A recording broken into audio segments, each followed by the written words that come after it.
안녕하십니까, 빌딩의 신 박재입니다. 건축가라고 하면 건축 설계사를 통상적으로 지칭합니다. 건물의 수익성을 높이고 나중에 부가가치를 높이는 매각 시세 차이까지 고려한 설계를 하지는 않습니다. 그분들은 건물을 좀 예쁘게 짓는다거나 독특하게 짓거나 이러는 데 사실 또 포커스가 좀 맞춰져 있어서요.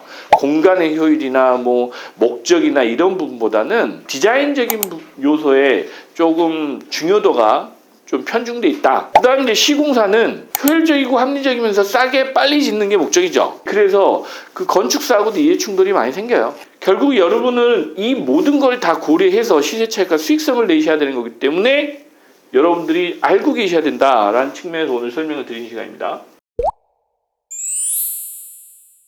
첫 번째 팁입니다. 대형 건물에 적용이 될 수도 있고 안 될 수도 있습니다. 건물 규모별로 반영하는 게 조금씩 차이가 나는데, 다중이용업소 쪽에서 마감선, 그러니까 마감 끝선하고 옥외 피난 계단하고 이렇게 연결되어 있는 부분인데, 건축물에 보면 다중이용업소는 그 일정 규모 이상은 옥외 피난 계단을 설치하게 돼 있어요. 옥외 피난 계단은 바닥 면적이 산입이 안 되는 것도 있습니다. 특히 여러분들 기존의 건물에 추가로 옥외 피난 계단을 설치하는 경우는 건폐율이나 용적률 규제에서 예외 사항을 적용받아요. 저희가 이제 대치동에 있다 보니까 학원이 있어요. 학원 같은 경우는 다중이용 시설입니다.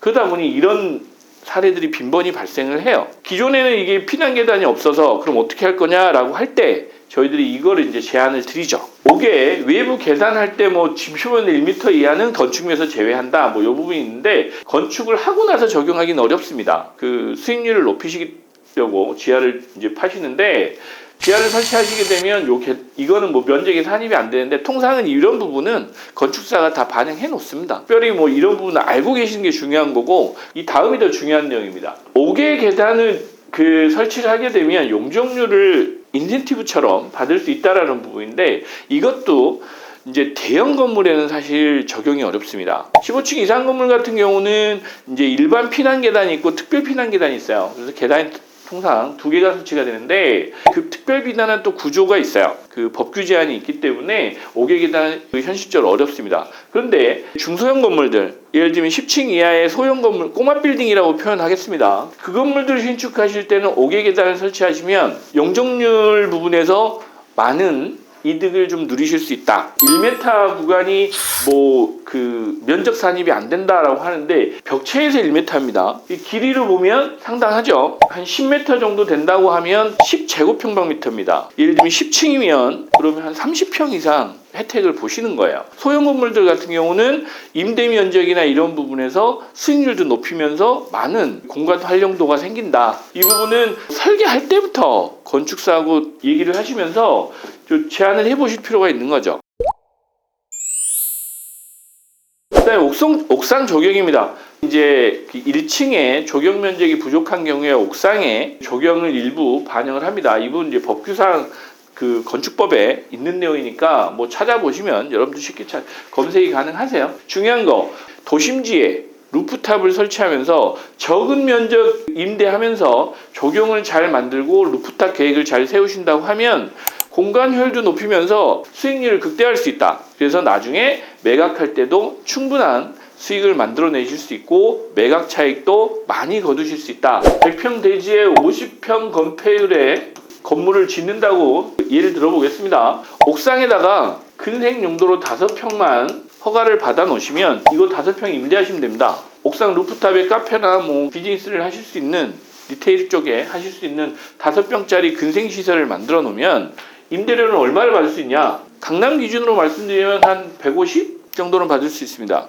어떻게 그게 가능해? 옥상에 50평을 내가 쓰는 거거든요. 그럼 150 싼 거죠. 여러분들 이거 안 만들어졌으면 옥상은 그냥 죽은 공간입니다. 그냥 공동으로 활용하는 공간 정도로 하되 활용도는 아주 많이 떨어지겠죠. 최근에 강남 같은 경우는 뷰가 좀 나오거나 신축 고층 건물에는 루프탑 활용하는 게 요즘 많이 이제 회자되고 있어요. 땅이 없다 보니까 공간 활용을 극대화하는 안들을 찾다가 지금 옥상을 활용하는 안들이 요즘엔 새롭게 트렌드로 나오고 있는 것 같습니다.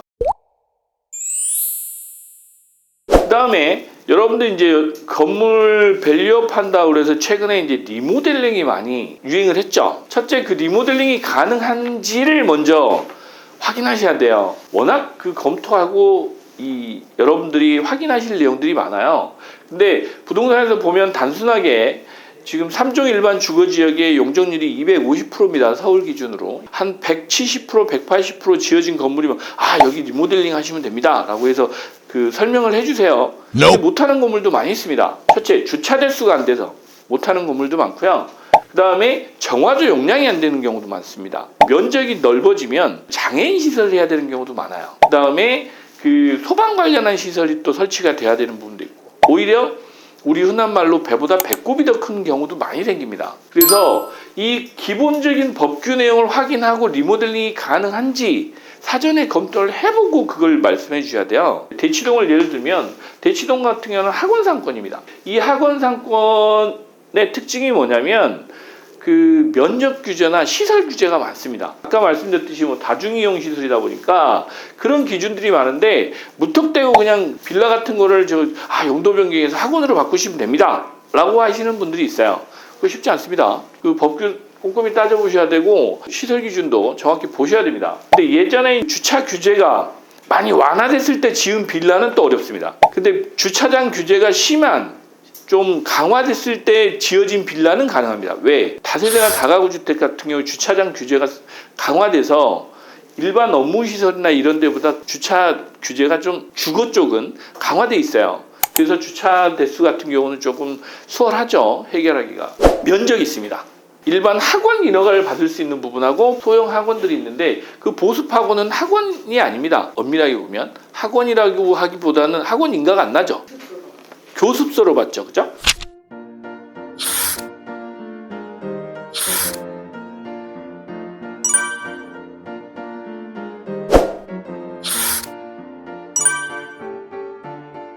그 다음에 이제 오피스 같은 경우는 일반 상권에 따라서 그 필요한 면적들이 있습니다.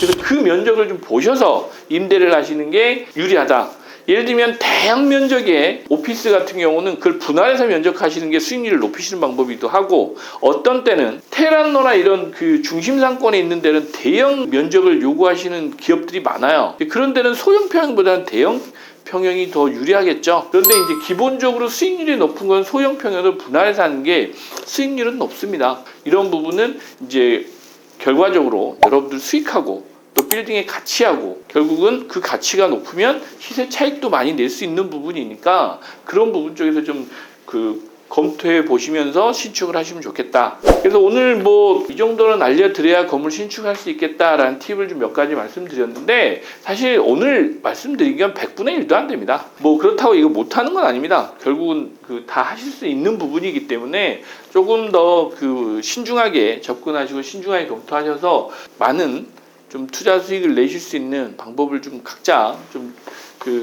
찾아보시는 게 좋겠다라는 조언을 좀 드리고 싶습니다. 네, 감사합니다.